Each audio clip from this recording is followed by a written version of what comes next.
I'd like to say to you, Secretary, as a mother who lost her son to unnecessary gun violence in the prime of his teenage years, your response, or basically a lack of response, is completely out of touch. Every parent, whether they send their kids to public or private school, worries about their child being killed at school. And there's a lot of data to prove that. It is an unfortunate reality that this happens every single day, but yes, this is the reality. There's something very wrong when the highest ranking government officials responsible for the safety and education of our kids cannot claim that the leading cause of death among children is not a crisis. Every American should be deeply concerned while you remain Secretary of Education. And I hope that I'm able to get some answers in writing from you, and I yield back. I thank the gentlelady, and now I recognize the gentleman from Utah. Thank you. Madam Secretary, good seeing you again. Here. Ah, there you go. First of all, I'd like to thank you for bringing your entrepreneurial expertise to an industry that has long forgotten what a good return on investment is when it comes down to teaching our kids. There's nothing more important for the survival of our American culture than what you're tasked to do. You represent the end of accepting failure as an option. And on behalf of those who love the role of educators because they love the children they teach, I want to thank you for that passion.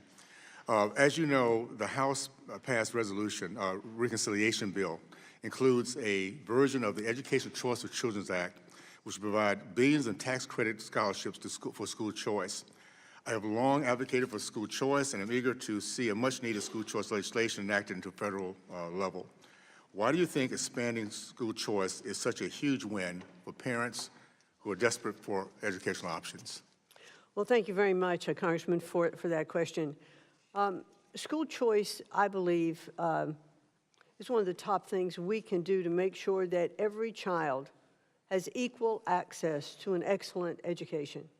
And President Trump certainly believes, and I've said this many times even this morning, he truly believes, as do I, that the best education is that is closest to the child. When, when we think about teachers who are with our students, our children, every single day, school superintendents and parents who should have rights over the say of the curriculum that are being taught to their children, these are all things that are part of the school choice program. The President does not believe that any child should be imprisoned, if you will, in a failing school, but should have opportunities to go to other schools. And so I'm really pleased to see that he has wanted limits or the budgets increased for our charter schools. He wants to make sure that our public schools have the best teachers, the best funding. He wants to make sure that all private schools, religious schools, and even those that are teaching their children at home with homeschooling have all the best tools available. He was embarrassed by the NAEP scores. He was embarrassed by where education levels were in our country, and he was angry. And when he's talked to me about it, he said, we absolutely need to make changes so that our students can have the best education in the world and that their performance scores will indicate that. By the way, we all should be angry by what's happened to our kids today. It is a travesty. And by the way, every child, no matter what zip code they live in, deserves the rights for life, liberty, and pursuit of happiness. The only way that can happen is through education. You have been aggressive in attacking the scourge of DEI in our educational institutions. This has been the root cause of anti-Semitism our children are trained to embrace.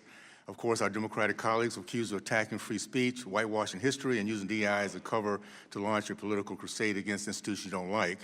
Could you talk more about why DEI is an important civil rights issue for all students?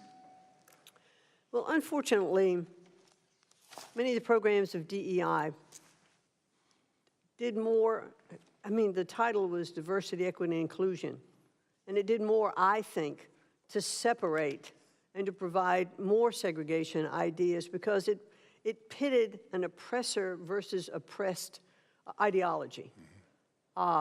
Many students were taught that if you're white, you're privileged. If you're not, you should not bring that privileged group as part of what you're doing. That is exactly contrary to, I think, everything we've been trying to accomplish in our country over the years so that everyone really has equal access, equal opportunity under the law.